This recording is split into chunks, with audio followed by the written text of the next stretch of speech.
Hi dears, welcome to Keerthi logger. ಎಲ್ಲರೂ ಹೇಗಿದ್ದೀರಾ? ಚೆನ್ನಾಗಿದ್ದೀರಾ ಅಂದ್ಕೊಂಡಿದ್ದೀನಿ. ನಾನು ಕೂಡ ಚೆನ್ನಾಗಿದ್ದೀನಿ. ಇವತ್ತಿನ ರೆಸಿಪಿ ಬಂದುಬಿಟ್ಟು ಫಿಶ್ ಎಗ್ ಬುರ್ಜಿ ಮಾಡ್ತಾಯಿದ್ದೀನಿ. ನೋಡೋಣ ಬನ್ನಿ. ಅದಕ್ಕೋಸ್ಕರ ಏನೇನು ತೊಗೊಂಡಿದ್ದೀನಿ, ಹೇಗೆ ಮಾಡೋದು ಅಂತ ಇಲ್ಲಿ ನೋಡ್ತಾ ಇರ್ಬೋದು ನೀವು. ಇದು ಫಿಶ್ದು ಮೊಟ್ಟೆ, ಮೀನಿನ ಮೊಟ್ಟೆ ಈ ರೀತಿ ಇರುತ್ತೆ. ಮೀನಿನ ಮೊಟ್ಟೆ ಅದನ್ನು ಚೆನ್ನಾಗಿ ವಾಶ್ ಮಾಡಿ ಇಟ್ಕೋಬೇಕು. ನೆಕ್ಸ್ಟ್ ನಾನು ಇವಾಗ ಗ್ಯಾಸ್ ಸ್ಟವ್ ಹಚ್ಚಿಬಿಟ್ಟು ಒಂದು ಬಾಣಲಿ ಇಡ್ತಾಯಿದ್ದೀನಿ. ಬಾಣಲಿಯಲ್ಲಿ ನೀರಿನ ಅಂಶ ಎಲ್ಲ ಹೋದ್ಮೇಲೆ ಸ್ವಲ್ಪ ಎಣ್ಣೆ ಹಾಕಬೇಕು. ಎಣ್ಣೆ ಇಲ್ಲೇನಿಲ್ಲ ಅಂದರೂ ನಾನು 2ರಿಂದ 3 ಚಮಚ ಎಣ್ಣೆ ಸೇರಿಸಿದ್ದೀನಿ. ನೀವು ನೋಡಿ ಎಷ್ಟು ಬೇಕೋ ಅಷ್ಟು ಸೇರಿಸ್ಕೊಳ್ಳಿ. ಎಣ್ಣೆ ಬಿಸಿ ಆದಮೇಲೆ ಇವಾಗ ನಾನು ಈರುಳ್ಳಿ ಸಣ್ಣಗೆ ಕಟ್ ಮಾಡಿ ಇಟ್ಕೊಂಡಿದ್ದೀನಿ. ಇವಾಗ ಈರುಳ್ಳಿನ ಚೆನ್ನಾಗಿ ಗೋಲ್ಡನ್ ಬ್ರೌನ್ ಆಗೋವರೆಗೂ ಚೆನ್ನಾಗಿ ಫ್ರೈ ಮಾಡ್ಕೋಬೇಕು. ನಾನು ಇಲ್ಲಿ ಈರುಳ್ಳಿನ 2ರಿಂದ 3 ಈರುಳ್ಳಿ ತಗೊಂಡಿದ್ದೆ.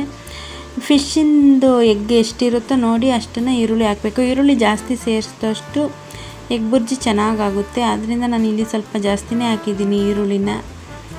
ಇವಾಗ ಈರುಳ್ಳಿ ಬೇಗ ಫ್ರೈ ಆಗಲಿ ಅಂತ ನಾನು ಸ್ವಲ್ಪ ಉಪ್ಪನ್ನ ಸೇರಿಸಿದ್ದೀನಿ. ಉಪ್ಪನ್ನ ಸೇರಿಸಿ ಗೋಲ್ಡನ್ ಬ್ರೌನ್ ಆಗೋವರೆಗೂ ಚೆನ್ನಾಗಿ ಫ್ರೈ ಮಾಡ್ಕೋಬೇಕು. ಇವಾಗ ನಾನು ಚಿಕ್ಕದೊಂದು ಟೊಮೊಟೊ ತಗೊಂಡಿದ್ದೆ. ಟೊಮೊಟೊನ ಸಣ್ಣಗೆ ಪೀಸ್ ಮಾಡಿ ಸೇರಿಸ್ತಾ ಇದ್ದೀನಿ. ಮತ್ತು ನಾನು ಕೊತ್ತಂಬರಿ ಸೊಪ್ಪನ್ನು ಆಲ್ರೆಡಿ ಆ್ಯಡ್ ಮಾಡಿದ್ದೀನಿ. ಕೊತ್ತಂಬರಿ ಸೊಪ್ಪು, ಟೊಮೊಟೊ ಎಲ್ಲನೂ ಚೆನ್ನಾಗಿ ಫ್ರೈ ಮಾಡ್ಕೊಂಡಾದಮೇಲೆ ಇವಾಗ ಮೊಟ್ಟೆ ನಾವು ತೊಳೆದಿಟ್ಕೊಂಡಿದ್ದೀನಲ್ವ, ಫಿಶ್ದು ಮೀನಿನ ಮೊಟ್ಟೆ, ಅದನ್ನು ಇವಾಗ ಸೇರಿಸ್ತಾ ಇದ್ದೀನಿ. ಇದನ್ನು ಚೆನ್ನಾಗಿ ಫ್ರೈ ಮಾಡ್ಕೋಬೇಕು. ಇದು ಬಣ್ಣ ಚೇಂಜ್ ಆಗೋವರೆಗೂ ಚೆನ್ನಾಗಿ ಫ್ರೈ ಮಾಡ್ಕೊತಾ ಇರಬೇಕು. ಇದು ಬಣ್ಣ ಚೇಂಜ್ ಆಗೋವರೆಗೂ ಮಾಡ್ತಾನೇ ಇರಬೇಕು, ಕೈ ಬಿಡಬಾರ್ದು. ಮತ್ತು ಉರಿನೂ ಅಷ್ಟೇ ನಾವು ಜಾಸ್ತಿ ಇಟ್ಕೋಬಾರ್ದು. ಗ್ಯಾಸ್ ಸ್ಟವ್ ಜಾಸ್ತಿ ಹೈ ಫ್ಲೇಮಲ್ಲಿ ಇಟ್ಕೊಂಡ್ರೆ ಇದು ಸೀದೋಗುತ್ತೆ. ಅದಕ್ಕೋಸ್ಕರ ಲೋ ಫ್ಲೇಮಲ್ಲೇ ಚೆನ್ನಾಗಿ ಮಿಕ್ಸ್ ಮಾಡ್ಕೋಬೇಕು ಈರುಳ್ಳಿ ಜೊತೆ ಹೊಂದ್ಕೊಳ್ಳೋ ತನಕ. ಇವಾಗ ನಾನು 1 ಚಮಚ ಧನಿಯಾ ಪುಡಿ ಸೇರಿಸ್ತಾ ಇದ್ದೀನಿ. ಧನಿಯಾ ಪುಡಿ ಸೇರಿಸಾದ್ಮೇಲೆ ಚೆನ್ನಾಗಿ ಮಿಕ್ಸ್ ಮಾಡ್ಕೋಬೇಕು.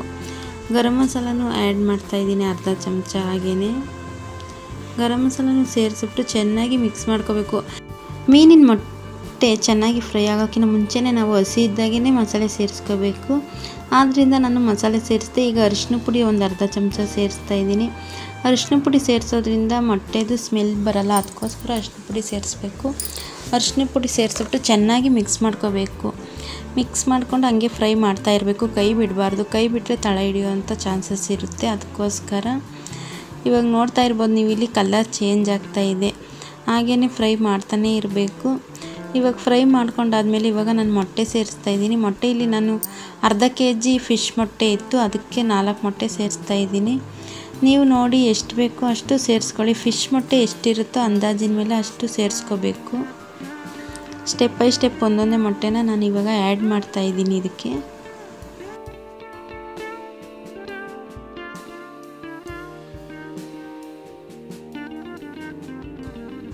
ಮೊಟ್ಟೆನ ಆ್ಯಡ್ ಮಾಡಾದ್ಮೇಲೆ ಚೆನ್ನಾಗಿ ಮಿಕ್ಸ್ ಮಾಡಬೇಕು. ಫಿಶ್ ಮೊಟ್ಟೆಗೂ ಮತ್ತು ಮಾಮೂಲಿ ಮೊಟ್ಟೆ ಚೆನ್ನಾಗಿ ಹೊಂದ್ಕೋಬೇಕು. ಈರುಳ್ಳಿಗೆ ಎಲ್ಲದಕ್ಕೂ ಹೊಂದ್ಕೊಳ್ಳೋ ಥರ ಚೆನ್ನಾಗಿ ಮಿಕ್ಸ್ ಮಾಡಬೇಕು. ಯಾರೆಲ್ಲ ವಿಡಿಯೋ ನೋಡ್ತಿದ್ದೀರೋ ಸಬ್ಸ್ಕ್ರೈಬ್ ಆಗಿಲ್ಲ ಅಂದರೆ ದಯವಿಟ್ಟು ಸಬ್ಸ್ಕ್ರೈಬ್ ಆಗಿ ಫುಲ್ ವಿಡಿಯೋ ವಾಚ್ ಮಾಡಿ. ಮತ್ತು ಈ ರೀತಿ ಚೆನ್ನಾಗಿ ಮಿಕ್ಸ್ ಮಾಡ್ಕೊತಾ ಇರಬೇಕು. ಲಾಸ್ಟಿಗೆ ನಾನು ಕೊತ್ತಂಬರಿ ಸೊಪ್ಪನ್ನು ಆ್ಯಡ್ ಮಾಡ್ತಾಯಿದ್ದೀನಿ. ಕೊತ್ತಂಬರಿ ಸೊಪ್ಪು ಸಣ್ಣಗೆ ಕಟ್ ಮಾಡಿ ತೊಳೆದಿಟ್ಕೊಂಡಿದ್ದೆ, ಅದನ್ನು ಇವಾಗ ಸೇರಿಸಿ ಚೆನ್ನಾಗಿ ಮಿಕ್ಸ್ ಮಾಡ್ಕೊತಾ ಇದ್ದೀನಿ. ನೀವು ಯಾವ ರೀತಿ ಮಾಡ್ತೀರಾ ಮೀನಿನ ಮೊಟ್ಟೆ ಇದು ಬುರ್ಜಿನ ಅಂತ ನನಗೆ ಕಮೆಂಟಲ್ಲಿ ತಿಳಿಸಿ. ನಿಮಗೆ ಇಷ್ಟ ಆದರೆ ಲೈಕ್ ಮಾಡಿ, ಕಮೆಂಟ್ ಮಾಡಿ ಮತ್ತು ಶೇರ್ ಮಾಡಿ. ನೋಡ್ತಾ ಇರ್ಬೋದು ನೀವು, ಇಲ್ಲಿ ಆಲ್ಮೋಸ್ಟ್ ಎಗ್ ಬುರ್ಜಿ ರೆಡಿಯಾಗಿದೆ. ಚೆನ್ನಾಗಿ ಮಿಕ್ಸ್ ಮಾಡ್ತಾನೇ ಇರಬೇಕು, ಕಲರ್ ಚೇಂಜ್ ಆಗೋವರೆಗೂ. ಮತ್ತು ಚೆನ್ನಾಗಿ ಬೇಯಬೇಕು. ಮತ್ತು ಎಗ್ ಬುರ್ಜಿ ಕಲರ್ ಚೇಂಜ್ ಆಗುತ್ತೆ. ಮತ್ತು ನೀವು ಇಲ್ಲಿ ನೋಡ್ತಾ ಇರ್ಬೋದು ಎಗ್ ಬುರ್ಜಿ ರೆಡಿಯಾಗಿದೆ. ಈ ರೀತಿ ಆಗಬೇಕು. ಇದು ಚಪಾತಿಗೆ, ರೊಟ್ಟಿಗೆ, ದೋಸೆಗೆ, ಮುದ್ದೆಗೆ, ಸೈಡ್ಸ್ಗೆ ಎಲ್ಲದಕ್ಕೂ ಚೆನ್ನಾಗಿರುತ್ತೆ. ನೀವು ಒಂದ್ಸತಿ ಈ ರೀತಿ ಟ್ರೈ ಮಾಡಿ ನೋಡಿ. ಹೇಗೆ ಬಂತು ಅಂತ ನಂಗೆ ಕಮೆಂಟಲ್ಲಿ ತಿಳಿಸಿ. Thanks for watching. ನೆಕ್ಸ್ಟ್ ವೀಡಿಯೋದಲ್ಲಿ ಸಿಗೋಣ. ಬಾಯ್, ಟೇಕ್ ಕೇರ್.